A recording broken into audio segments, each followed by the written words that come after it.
This is the X-Zone Broadcast Network, broadcasting worldwide on broadcast affiliates and satellite program providers, including CNN Broadcast Network, Sirius Satellite Network, Star Media, Good News Radio Network, Angel Broadcast Network, Wiki Broadcast Network, and WPBN TV. For more information on the X-Zone Broadcast Network, visit us at www.xzbn.net.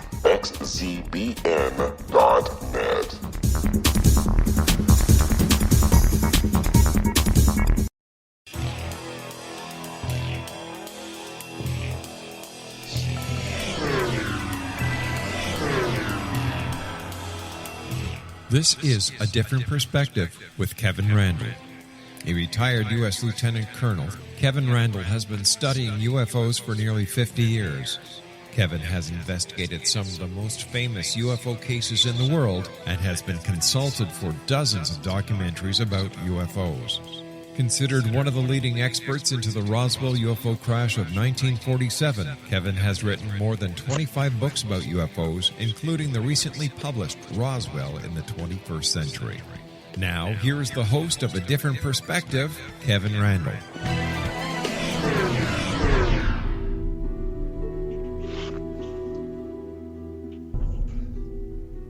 As I promised last week, we are back for another show. This is, in fact, A Different Perspective, and I am Kevin Randall. Today, we're going to do something a little bit different. I have as my guest, my special guest, Larry Lawrence. I knew I was going to do it. LarryLawson. His name is right there on the screen, and we talked about this before we went on the air, and I did it immediately. Hopefully, I have it out of my system. Anyway, my guest is LarryLawson, and we're going to start this on my program, A Different Perspective, and we're going to complete it on his program. We're going to cover the subject of UFOs. We're going to talk about Paranormal Stakeout, which is his program on the X-Zone Broadcast Network. And if you want to listen to his program, you can take a look at it there, and it's posted on the internet as well. Listen to it on the radio. And so we're going to have a kind of a 2-hour block of instruction, but we're going to begin with UFOs, and then we'll slide into the paranormal and the things that we know about that. Let me say in the beginning, welcome, LarryLawson. Thank you, Mr. Randall, for having me on the show. It's going to be a fun time, I can tell. And I knew, because we were making jokes about this LarryLawson, it's a Larry Lawrence thing, that I was going to do that immediately. I didn't think I would do it quite that quickly. Maybe I have it out of my system now. I doubt it. You do, of course, paranormal research in the state of Florida. Yes, I do. And that involves ghosts and ghost hunting and that sort of thing. Correct. But of course, as you know, we have a very short period here before we have to take our first break. But as you do your paranormal research there, do you come across UFO sightings? Are there sometimes UFOs involved? Because, as we all know, UFOs fall under the umbrella of the paranormal, depending on how you interpret these things. So I was just wondering, do you get a lot of UFO reports in conjunction with your paranormal research? Well, you know, Kevin, lately we have been, and I can't even say just lately. It's been something that has cropped up. There are people in the, shall we say, the ghost paranormal field that have had some significant interactions. Some of them are a little more believable than others. But yeah, it's out there, and there's a couple of different theories about that, and I'm looking forward to talking with you about that. So as you're out there looking at, I guess, the ghost, you do see things that suggest UFOs, and by UFOs here I mean specifically spacecraft as opposed to points of light in the distance. Well, most of the folks that I have dealt with are either seeing, when we're investigating, for example, a cemetery, and there's a spot in particular down here in Florida just south of the big lake, Lake Okeechobee. It's a cemetery, obviously it's outside, and the very qualified investigators that work that area have told me that while they're out there, they are seeing unusual objects in the sky moving in a way that's not normal for an aircraft. And they consider them to be UFOs. There's also folks out there that'll discuss different dimensions. There are some of our folks out there that just absolutely think that ghosts and aliens are connected. So there's dozens of different theories out there, and we've certainly run into investigations where people see something unusual in the sky. There's no doubt about it. Now, why that's occurring, that's going to be open for discussion on our show tonight. Well, I think the interesting thing, though, is, and you brought it up here briefly, is the interdimensional aspect of it. And talking to my colleagues in the UFO field of this, we often say, you break down the UFO sightings into aliens from other planets, interstellar flight type things, nuts and bolts type things. But there's also discussion, and a lot of people think that there may be some sort of an interdimensional aspect to the UFO phenomenon, which means I guess they would be residents of Earth, but not in our dimension. So we don't interact with them except randomly and periodically and briefly in what we might think of as ghosts. Is that kind of what you're going to are talking about there? Exactly, in the ghost side of the paranormal field. And you said something perfect right up front. Paranormal is not just ghosts. It is anything that's outside the norm. And so, yes, we do deal with people believing that ghosts are actually from a different dimension. And if that's the case, why could it not be aliens, I suppose? Let me break in here because we're going to have to take the break. We'll kind of go in this direction when we come back. We will be back right after this with LarryLawson and talking about all kinds of paranormal and UFO activity.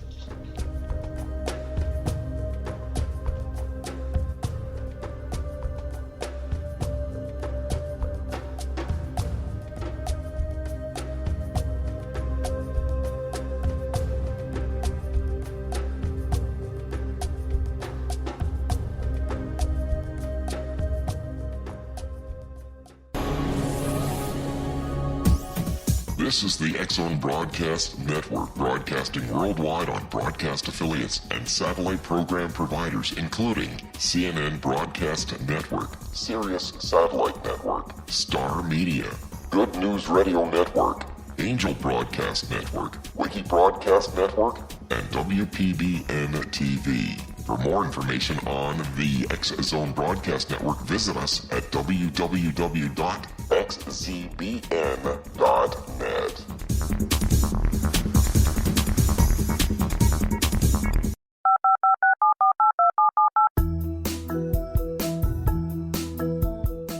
Did you know that when you're on the road with limited data or Wi-Fi, you can still listen to the X-Zone Radio Show with Rob McConnell, The Science of Magic with Gwilda Wiyaka, X-1, Dimension X, Space Patrol, and every minute of the X-Zone Broadcast Network by calling 213-401-0080, courtesy of Audio Now. No smartphone, app, or internet needed. It saves your data plan, and it's free if you have unlimited minutes. Call 213-401-0080 to listen on any phone, anytime, anywhere. Remember 213-401-0080 for the best of the paranormal, parapsychology, and sci-fi radio programming anywhere, 24/7, 365.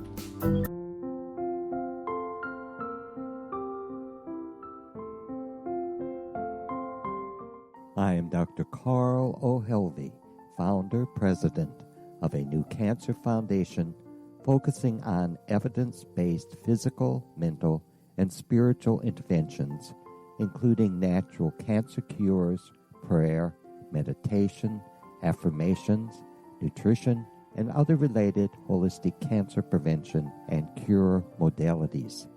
These are used in cancer education, research, and financing care.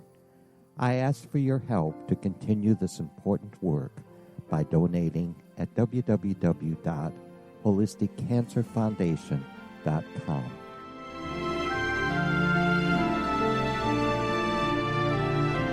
Hello, I'm Pete Marsh. With my daughter Justina, we will be presenting the new radio show, Too Good to Be True. If something seems too good to be true, it usually is. But with the help of Justina's amazing gifts, we're going to gain insight into questions that don't yet have complete answers.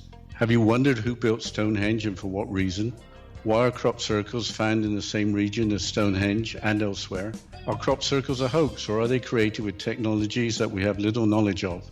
Who built the pyramids in Egypt and also in other countries? How and why were they built? Was the Titanic switched with the Britannic as part of a gigantic insurance fraud, or for more insidious reasons? What caused the Tunguska event when trees were flattened over an 800 square mile area in Siberia? Will the new insights be too good to be true? Well, that will depend on what you are prepared to believe. Please join us as we start on this journey together. For more information on Too Good to Be True, visit www.xzbn.net. Little children aren't the only ones afraid of the dark. Millions of soldiers return from war zones with PTSD, anger, frustration, fear, and loneliness, much of which surfaces during the darkness of the night. You have the chance to change the lives of these American heroes. Songs and Stories for Soldiers.us provides free MP3 players for these men and women. With a list of 3 million songs in 16 different styles, 100,000 audiobooks, and 30,000 old-time radio programs, every veteran can find something to soothe and comfort them at no cost.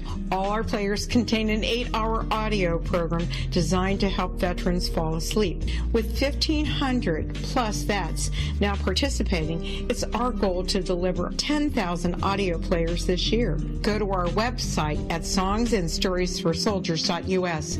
Help us help a veteran make it through the night.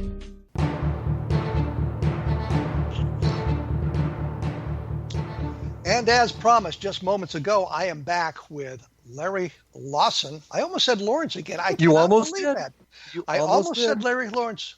Again, I don't get this. Anyway, I'm back with Larry Lawson. We were talking about kind of interdimensional UFO sightings, but I thought before we go in that direction, and I know that, Larry, you're not an expert on UFOs and this sort of thing, but are there a lot of UFO sightings, I mean traditional UFO sightings in the state of Florida that you're aware of? Oh, sure. There's certainly the ones up in Gulf Breeze are the ones that I'm most familiar with. Certainly around Homestead Air Force Base down in the Miami area. Cape Kennedy, there's always been stuff there. And Kevin, if I may, I kind of look at this paranormal field, and this is just my opinion, is how to put this.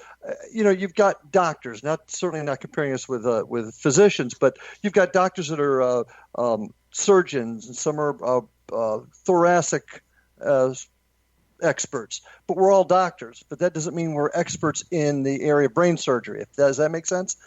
So that's where I'm coming from with the paranormal. You're right. That is not my field, but we do have a working knowledge of it, just like I know you have of ghosts. Well, let me take us to Gulf Breeze, because I think a lot of people are familiar with that sighting. These were the Ed Walters sightings that took place in the late 1980s. He had photographs. He had lots of witnesses. There was a lot of stuff going on. There were TV specials. I think there was a live TV special from Gulf Breeze at one point to show about the flying saucers there. So you mentioned Gulf Breeze. What is your take on that? Well, if I'm not mistaken, Gulf Breeze was fairly close to the Air Force Base up there, and certainly any place where there's military installations, where there's a lot of instrumentation, perhaps radar, it tends to attract at least the sightings. But what I'm looking for here more so is, did you think these were real sightings of extraterrestrial craft? Was it misidentifications? Was it a hoax? I don't believe it was a hoax. Was it misidentification? I think we'd be foolish to believe that the government tells us everything they're doing. It wouldn't make sense. We can't know everything, otherwise the bad guys know things too. So I'm sure some of it may have been some sort of testing.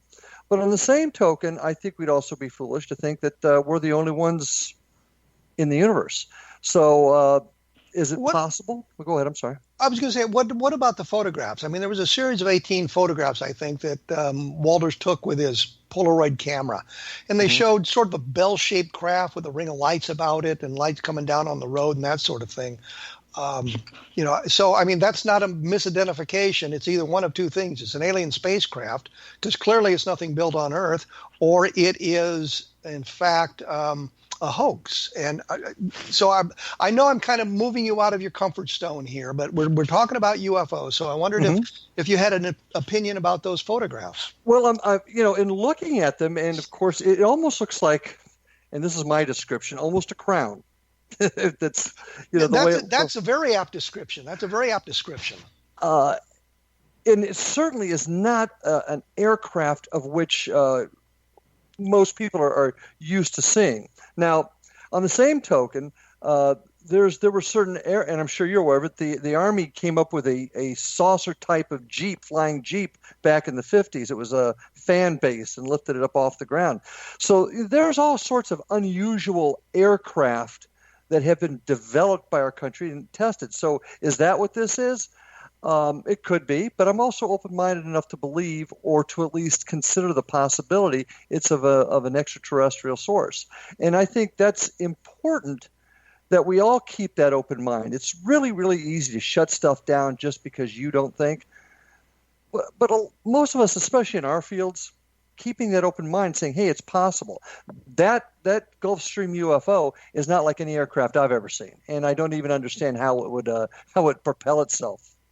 So, well, clearly you meant Gulf Breeze as opposed to Gulfstream. Yeah, Gulf Breeze. I'm sorry. Yeah, I'm thinking. No, I only brought that up because I didn't want to confuse the listeners out there. Yeah, Gulfstream is a little town of Gulfstream is a little town in Palm Beach. I apologize for that. But I'm thinking that the photographs, and I think that a model was found in the house.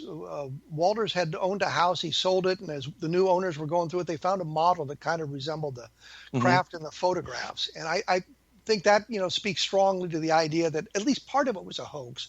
But when you bring in the other witnesses, I think that they were out looking for UFOs, and any light in the sky was going to kind of fool them, which brings us kind of back to some of the things we were talking about a little bit earlier, and that's the apparitions that people see. And I'm gonna just drag on here for a moment. I'm wondering if when they're doing the ghost hunting, and we'll probably do this in the next hour even more in depth, but in the ghost hunting, when they're seeing something, is it more of a ambiguous light, an ambiguous something like that, or is it a more of a solid object? Rarely do you see anything that would be considered a solid object, and certainly many times it's ambiguous, and that's why certainly in the UFO field as well as the ghost field, you've got to keep that edge of skepticism on you to not immediately jump at something you see and say, oh, that's a UFO or that's a ghost. And I'm sure you find that in your field quite often too, where people look at something, they see something move a little strangely in the sky and immediately call it out to be a UFO. So certainly we have situations on our side where folks just overreact. Well, yeah, absolutely. But I'm just, what I'm trying to get at here, I suppose, is moving back into this interdimensional thing. Okay. And I'm not sure exactly what an interdimensional being would look like. So, that was kind of where I was going. But I mean, how would you distinguish between something that might be interdimensional and something that might be a spirit? How do you make that kind of a distinction? I don't think anybody can right now. I was reading an article just recently that was very interesting, and it talked about aliens either coming from another dimension and phasing in and out, or maybe even cloaking themselves.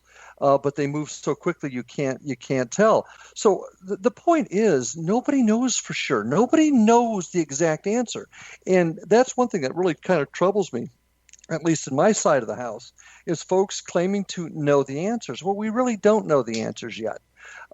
Any more than, I guess, on your side, they talk about how somebody can come from another solar system, the speed and things. I mean, we just don't know the answers to those yet. So I don't know the answer to how you could really tell if it's an interdimensional being or a spirit. And that's a fair answer, I guess. I was also thinking about this in the aspect of ancient aliens, ancient astronauts, and that sort of thing. That kind of strikes me as kind of another area of paranormal investigation. And so you have looked into or studied about or heard about ancient astronauts and ancient aliens. What's your take on that? I think, and once again, I certainly don't. I try to keep an open mind, and I try very hard not to, how to say this, disparage other folks' opinion. But I can't see where the ancient aliens concept holds much water. Yeah, there's some strange drawings out there, but is it truthfully somebody memorializing an event that occurred back in ancient times of our forefathers coming in on a UFO, or is it just how they express themselves in that bit of art? I don't know. I don't see the strong evidence of how UFOs visited us in ancient times and made us what we are today, and that's just my opinion on that. But that falls into the kind of the paranormal aspect of it, going back and looking at these societies and how they've interpreted the things they've seen in the sky around them, and that sort of thing. So I'm looking at the ancient aliens providing knowledge, but you don't see any of that in the research you've done? No, I have not. I get the feeling, this is just from my end of it, that folks are reaching for answers. And I see that in the paranormal side too. People are reaching for answers. That's not to say there isn't some solid evidence out there. I just haven't seen it yet to my satisfaction, if that makes sense. So your opinion would be, and here I am putting words in the mouth of Larry Lawrence. Yes, I did that on purpose. LarryLawson, that the ancient aliens is kind of a misinterpretation of the world around them as opposed to alien visitation. Well, and didn't the many ancient peoples do that same thing? For example, when there was a solar eclipse, which is a totally natural event, they felt it was an evil entity eating the sun to punish them for their wrong deeds. Yes, it's people's perceptions, and I think that's probably what happened back in those days. Now, I hasten to say there are folks that have spent more time researching it than I. Certainly my field is in the paranormal world is ghosts and spirits. And I want to give you a thought on this in just a second. So I'm just giving you my opinion on that. Now, one thing I will mention, I'm going to kind of switch gears in you just a second. If you're going to take the perspective that spirits are the souls of those of the departed, and that there's a spiritual world out there, why would there not be a spiritual world in the alien world? Does that make sense? Well, there was actually an interesting science fiction story that had been done about that, where a fellow with his spaceship was basically chasing Jesus across the universe, and every time he'd get to a planet, it would seem that Jesus had just left there. So that's kind of where we're going with that. But I'm thinking more along the lines of the ancient aliens coming down and providing us with some sort of guidance to move our civilization forward, to advance our civilization, as opposed to looking at it as a spiritual world. I think when we look at our ancestors, they certainly were viewing the world through a, dare I say it, a different perspective than what we were doing, simply because we have a greater scientific knowledge than they do. A meteor, a bright meteor, a bolide would be a rare event and might frighten them, whereas we know exactly what it is. Well, most of us know what it is, and are not frightened by it. But they would talk about a glowing spear across the sky, and we now interpret that as a UFO, a flying saucer. So I'm kind of looking at it from that point of view, and I always wondered why, if they're traveling interstellar distances, they've clearly got metallurgy, something you need to do that, and when they get here, the only building material they have is stone, as opposed to communicating the metallurgy to our ancient relatives. But I just wondered, in the paranormal world, how this ancient alien thing is viewed by those who investigate ghosts and that sort of thing. Do they look at it much? Do they try to interpret it from there? Not specifically. You'll find most folks in our field it's just like in the other field, they're pretty focused on the spiritual angle of it. And I don't hear a lot of discussion on that. Now, what I do hear some discussion on is the energies that cause spirits to manifest and the possibility that those energies might attract other beings, such as aliens. So you're saying that it's sort of like if you've got a radio station broadcasting that you can only tune in by hitting the right frequency, but that energy is out there, and the spirits might be tuning in that energy as the aliens are tuning in that same energy. So you get a confluence, if you will, of those two things coming together.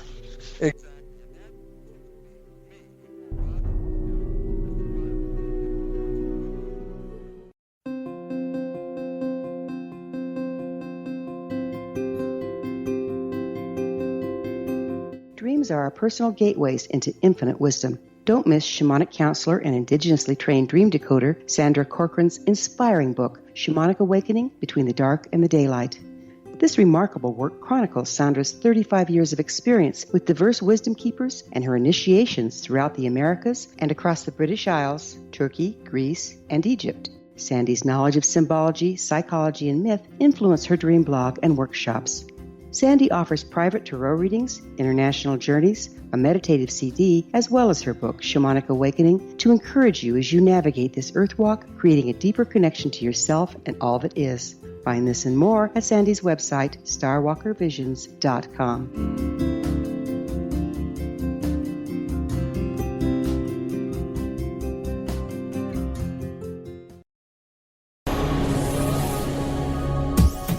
This is the X-Zone Broadcast Network, broadcasting worldwide on broadcast affiliates and satellite program providers, including CNN Broadcast Network, Sirius Satellite Network, Star Media, Good News Radio Network, Angel Broadcast Network, Wiki Broadcast Network, and WPBN TV. For more information on the X-Zone Broadcast Network, visit us at www.xzbn.net.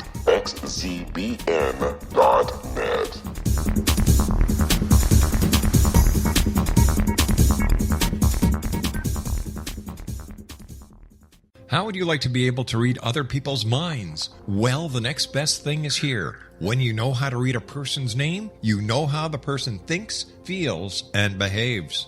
Each letter in our name holds a key to unlock our true essence. Our name contains both our gifts and challenges in this lifetime.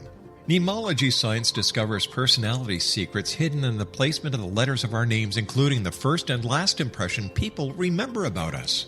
Sharon shows us how to interpret the arrangement of letters as outlined in her book, Know the Name, Know the Person. Sharon Lynn Wyeth created mnemology science after 18 years of research and testing her theories, and has supported thousands of people around the world in understanding themselves and others better. You'll enjoy Sharon's unique teachings as she shares her system to learn the gifts behind your given birth name. Even if you don't like your birth name, there are jewels in this book. If you're thinking of changing your name, ready to name your child, or wanting to get along better with others, this is the book for you. If you'd like to improve your relationships and change your life for the better, get the book today, Know the Name, Know the Person, or visit www.knowthename.com. That's www.knowthename.com.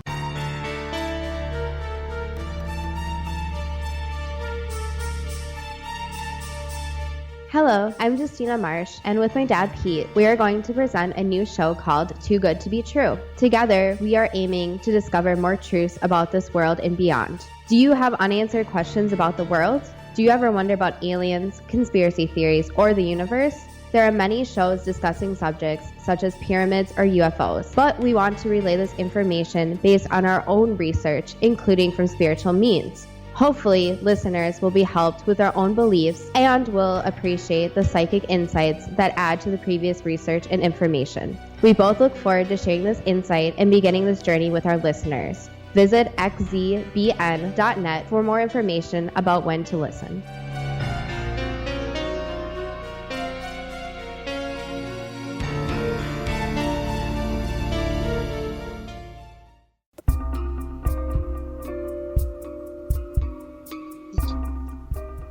We are back, believe it or not. For some reason, I read the clock wrong, and I did not make the proper transition to this segment. I don't know where I was at that moment. I was just off on a tangent here, and I just don't understand it. I am joined by LarryLawson, who is now trying to get me to say Larry Lawrence every time I come back from one of these things. And maybe we'll convince him to change his name to something like Larry Owen Lawson, and it will be LOL. Really?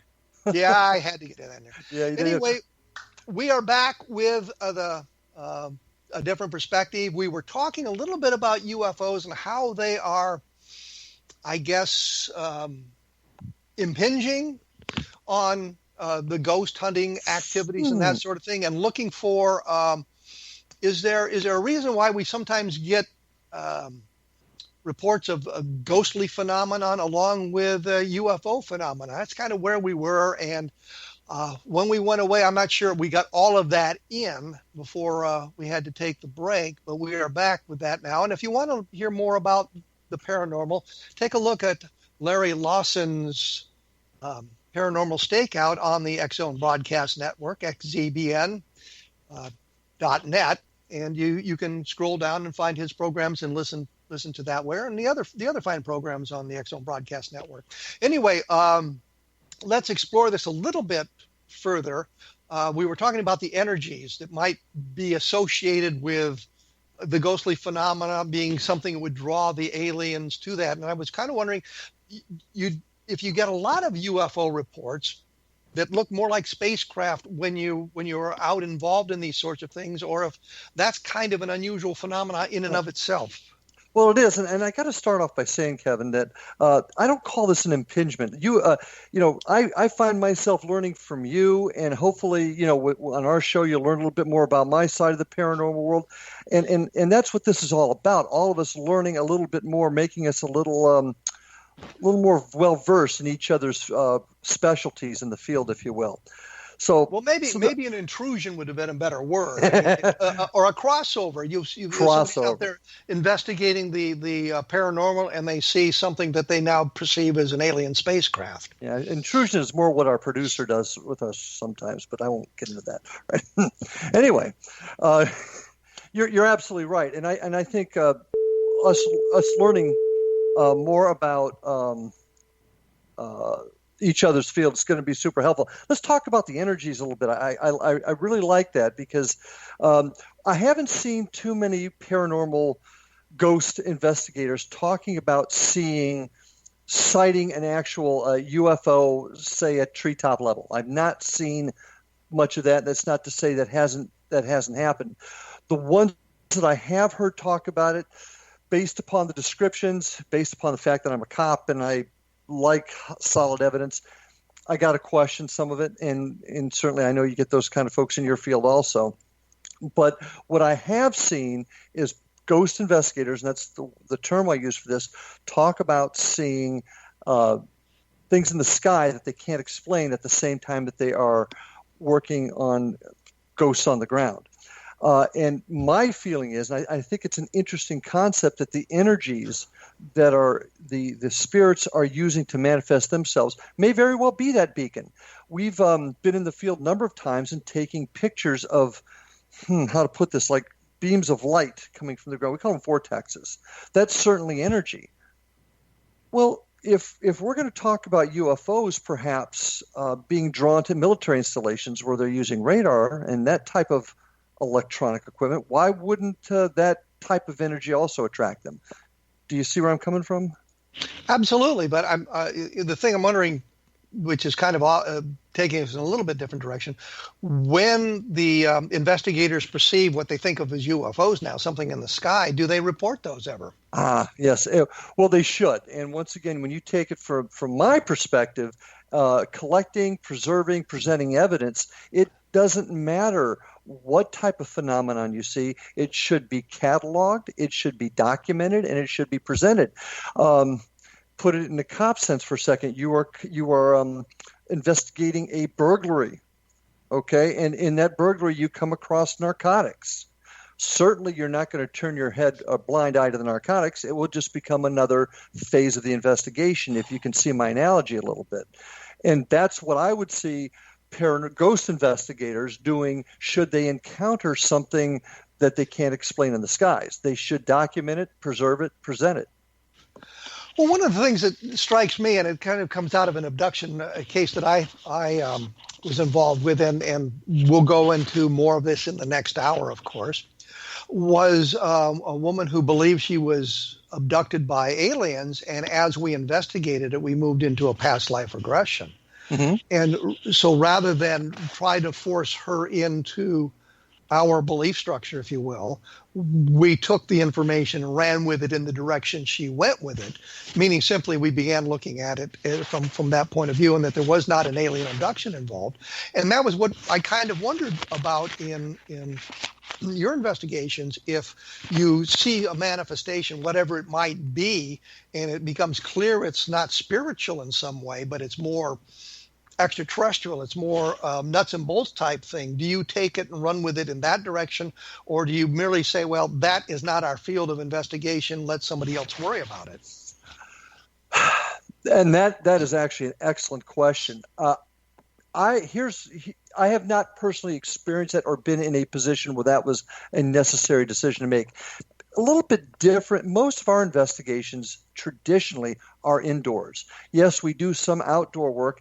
When you're dealing in certain places, you may be dealing with some sort of elementals, nature spirits, you'd be outside. Cemeteries, you may be outside. But generally, a lot of our work is done indoors inside of buildings that are purported to be haunted.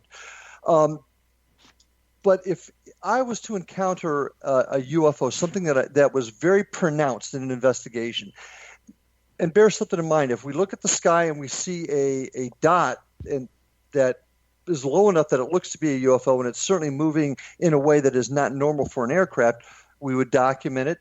Probably what I would recommend is contacting somebody in your field to go over the evidence.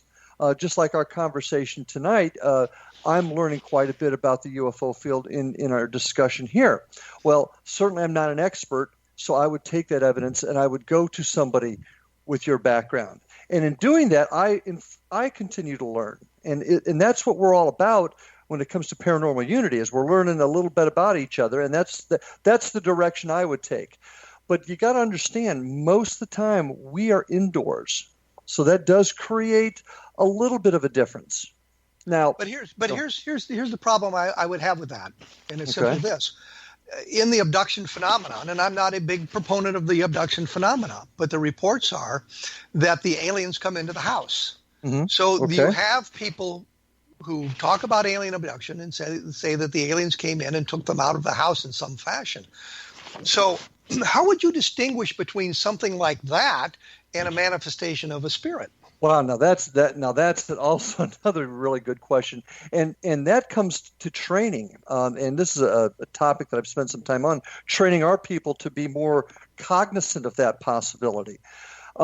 Certainly, if we were to come across a person that, for example, says that the spirit possessed them or somehow entered their body, and that does happen on occasion. And once you've weeded out any possibilities of any type of organic problems with the person, in talking to them, interviewing them, interviewing skills are vital in both of our fields, and finding out exactly what it is they saw, felt, experienced, and continuing with that interview and investigation, it could lead us to an abduction scenario. That's certainly possible. I'm certainly not saying that can't occur. I haven't experienced it, and maybe it's because my eyes weren't open enough. So there's a possibility that when you're investigating a ghost, especially the way things are being described, it's possible that the person is really describing an alien abduction as opposed to a ghost phenomenon, but you have no way to discriminate between the two. We don't have that kind of technology yet, and that's one of the big reasons why nobody's been able to say, okay, this is a ghost for this reason, and this is why they're appearing before us. I mean, there are philosophies out there right now that talks about aliens because of their many people feel that they're here on this planet now, perhaps they are cloaking themselves in an attempt to hide themselves, and every once in a while they phase into view and phase out. Are we mistaking those for ghosts? I don't know. I don't know how right now we would be able to distinguish that, to be quite frank with you. There's also issues of the dimension. Now, let's say if you were to take the theory of dimensions kind of crossing and phasing in and out from each other, is that what's happening? We don't know yet. And that's where we really we've got to get away, and I'm going to talk about my field briefly. We got to get away from the thrill of, oh, I heard a noise, it's a ghost. And we got to get more into, why did we hear the noise? What was the noise? What was the source of it? How did it occur? Rather than just getting excited about hearing it, if that makes sense.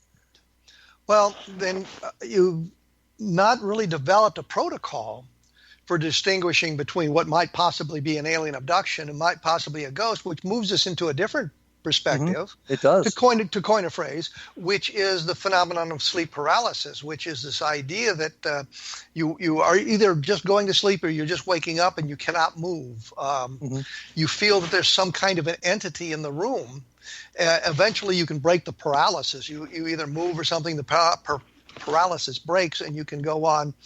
You can get up. You can do whatever you were going to do, but that would seem to me that would cause a great deal of problem with not only you as a paranormal researcher, but it causes a great deal of problem for us as abduction researchers or UFO researchers, because this is a natural phenomenon that was not really understood until the last 15 or 20 years, giving us a false perception of what's going on around us. Mm-hmm.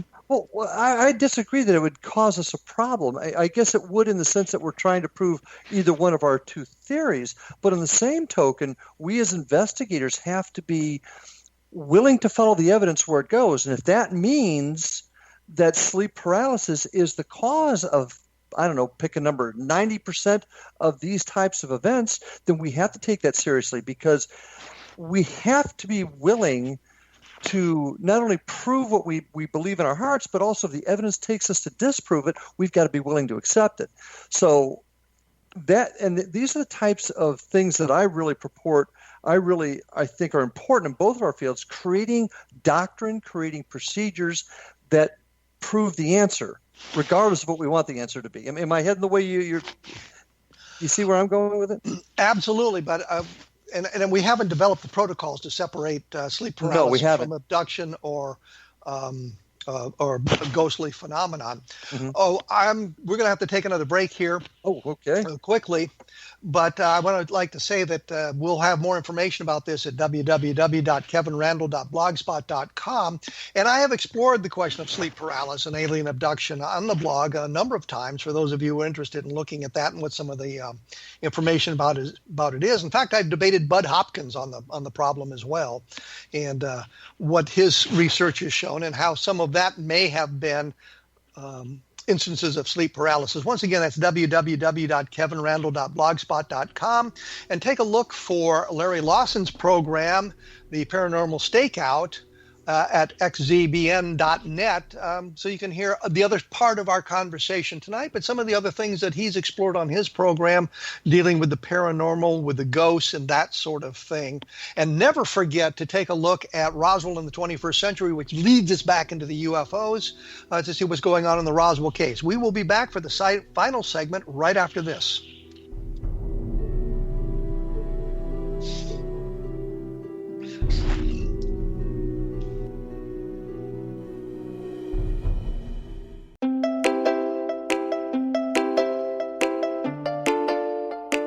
Are you curious? Do you want to learn more about how the world works and have fun at the same time? Study coincidences with me, Dr. Bernie Beitman, MD, on my Connecting with Coincidence radio show here on the XZBN network. Listen to Jungians theorize, statisticians randomize, true believers evangelize, while I categorize. I dance to the rhythm of coincidences. People who experience me see more of them.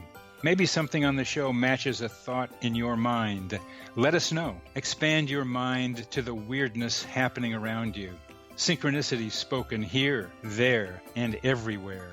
For more information, put Connecting with Coincidence in your search engine and find my website, my social media sites, and my blog.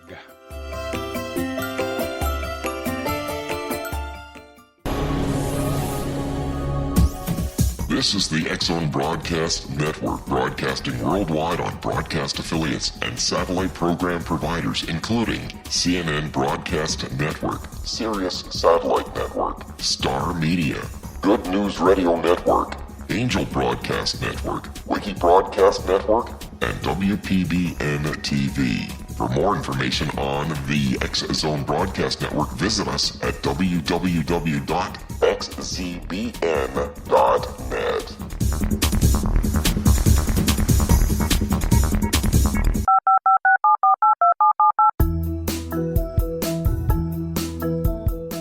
Did you know that when you're on the road with limited data or Wi-Fi, you can still listen to the X-Zone Radio Show with Rob McConnell, The Science of Magic with Gwilda Wiyaka, X-1, Dimension X, Space Patrol, and every minute of the X-Zone Broadcast Network by calling 213-401-0080, courtesy of Audio Now.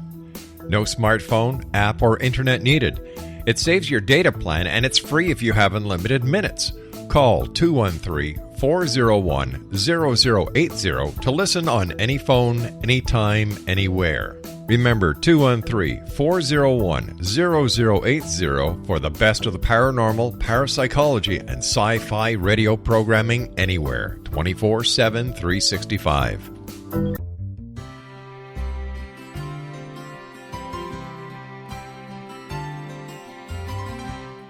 True healing must address 4 levels: physical, emotional, mental, and spiritual, for us to live joyful and productive lives. We tend to treat 3 of the 4, leaving the spiritual languishing. If you're tired of the same dysfunctional patterns cropping up in your life, Soul Balancing is for you. Trixie Phelps, owner and founder of Soul Balancing, is a naturally gifted energy healer trained in numerous esoteric forms, including shamanism. Trixie has created a powerful modality that safely and effectively clears your energetic field. A Soul Balancing session can remove interference, heal trauma, and restore your hope. Contact Trixie for a life-changing long-distance session today, www.soulbalancing.world.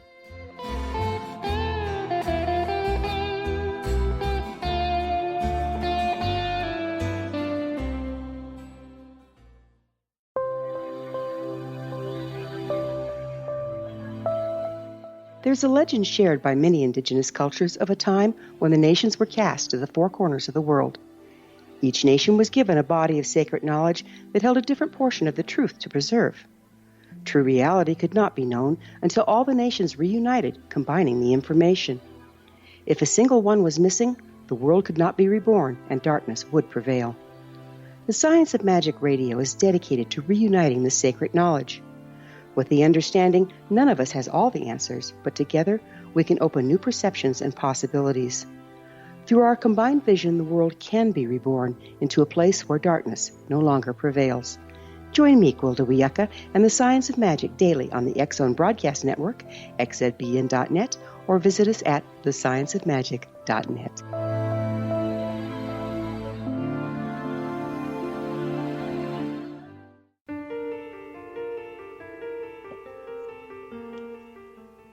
And we have returned after what it turned out to be a much longer break than we expected.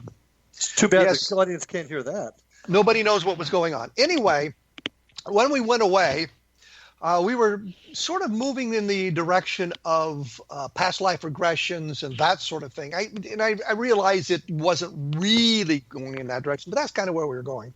And I wanted to bring up some of the research that will transition us into the program tonight. I'd done some research into past life regressions and that sort of thing. I did a book called To Touch the Light, which was about near-death experiences. But in the course of that, I talked to a number of people who had had these past lives, and I was thinking that past life regressions would be an interesting way of doing archaeology. What was it really like to be a Roman or an Egyptian? And these people were claiming to have past lives like that. It might give us a clue to some of that was going on. And so that was kind of where we're going with that, because for me at least, looking at the ancient alien stuff, and I was always kind of fascinated with this simply because studying anthropology in college, we would be talking about these sites, and the ancient astronaut movies and the programs were all going to those sites, so I got to see them on television, what they look like. So, that kind of sparked all this interest going on along with the UFOs. So, Larry, now that I've moved into this arena, do you do a lot of the past life regressions, or do you deal with that much in your research into the paranormal? Well, you kind of have to, because the past life regression kind of opens the door into that spiritual world that many feel. Let me back up just a little bit. The answer is yes. You're going to find several different types of folks in the ghost field, if you will. Some are believe that there's a spirits going to heaven or going to hell. Some believe it's just a continuation of humanity as we go through spirit changes to human form and whatnot. So past life regression becomes a very important part of that, and there's some really, really good reading on it too, and it does help us kind of get an idea of maybe where the spirits are coming from and where they're going. Does that make sense? When you're looking at the past life regressions, we're actually talking about reincarnation here. Yes, we are. Person Absolutely. living in a number of different time periods. Mm-hmm. And I know, according to some of the research I've done or some of the things I've heard, that the church actually cut out references to reincarnation out of the Bible. So there were some things in the Bible that suggested reincarnation. And I hesitate to bring that up because I'm afraid I'll offend some of the listeners about that. But I mean, this is true. The Bible is not it was edited. Frankly, it was edited and some of the things were left out. But we're looking at past lives.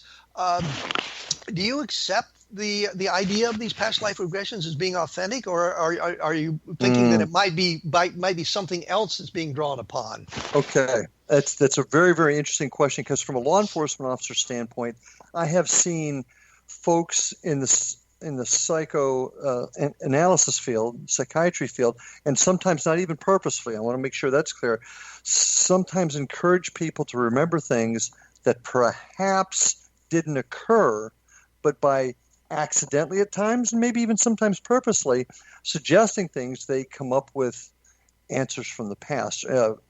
So that's a possibility. On the flip side, wouldn't that be a therapeutic activity? A way of treating somebody's problems, whether it's a psychosis or even a phobia or something like that. Wouldn't that be a therapeutic strategy?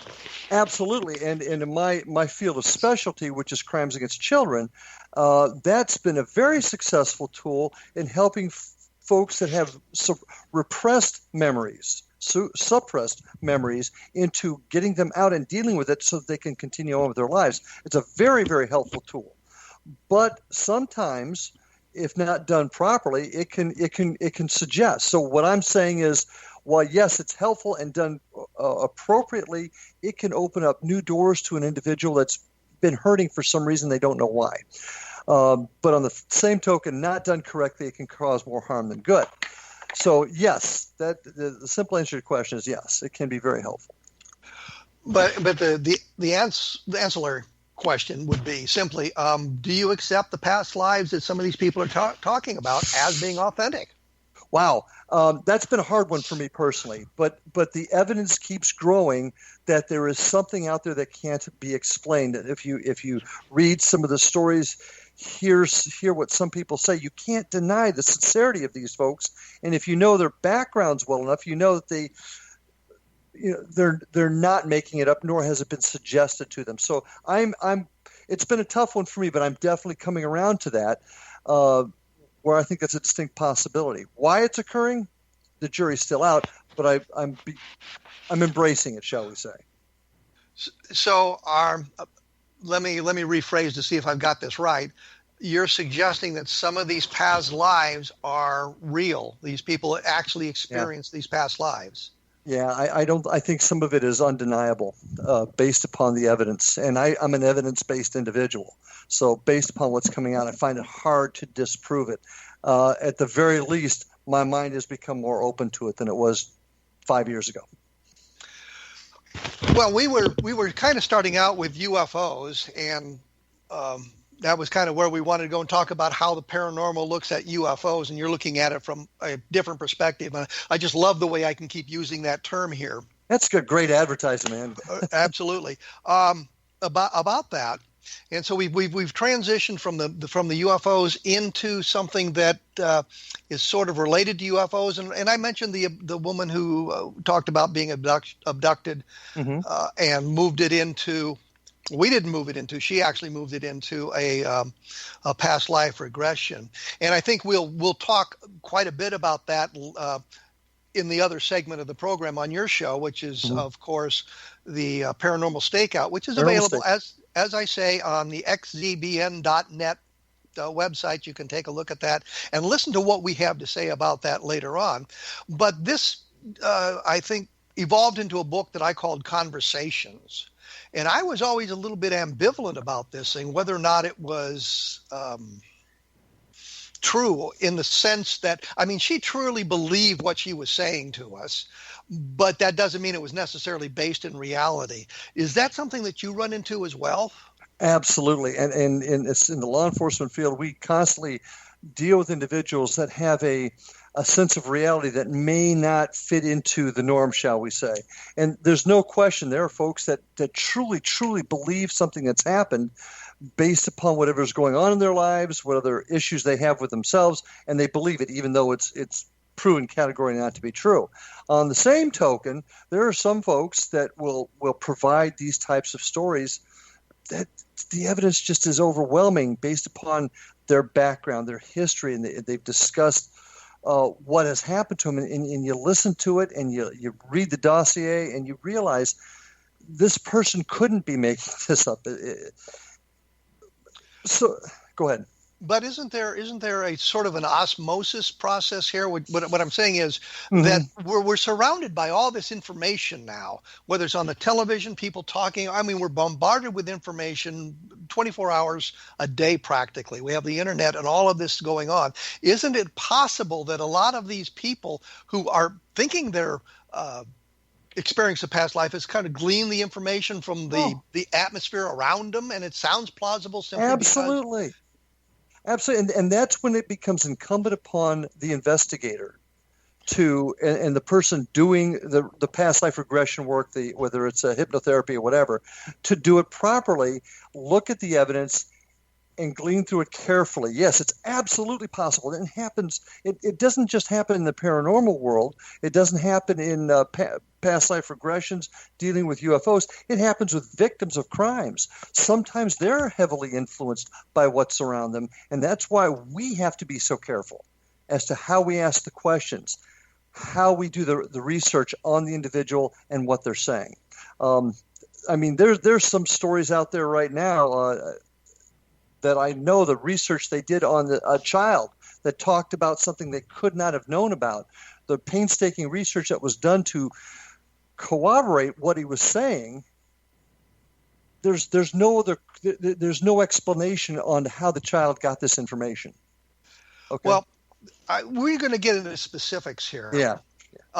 In the next hour, which will be on the Paranormal Stakeout, so that you'll have to look for that. But we'll talk about specifics on that, so that people can take a look at it on the web or whatnot and see if the information is accurate. And we'll take a look at two of the books that I did, To Touch the Light, which deals with near-death experiences, and there was information about past lives in there, and a book I did called Conversations, which is strictly about this woman's journey through her past lives, if you will, and what she said about that. So we'll do that on Paranormal Stakeout, which will be the other segment, and LarryLawson will be the one running the conversation at that point rather than me. So maybe you won't hear me as much. I don't know.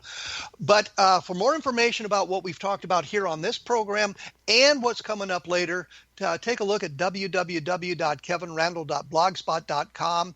And if you have trouble, look at xzbn.net, look for LarryLawson, look for the Paranormal Stakeout and that sort of thing.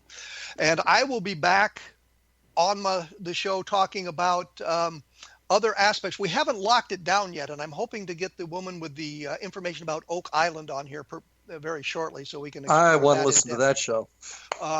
So we will do that. And when you get a chance, take a look at the book Roswell in the 21st Century, which deals with a sort of a cold case investigation of the Roswell case after 25 years, 30 years, 40 years of the stuff that has been put out about that. And I think that you'll get a different perspective about the Roswell case and that sort of thing.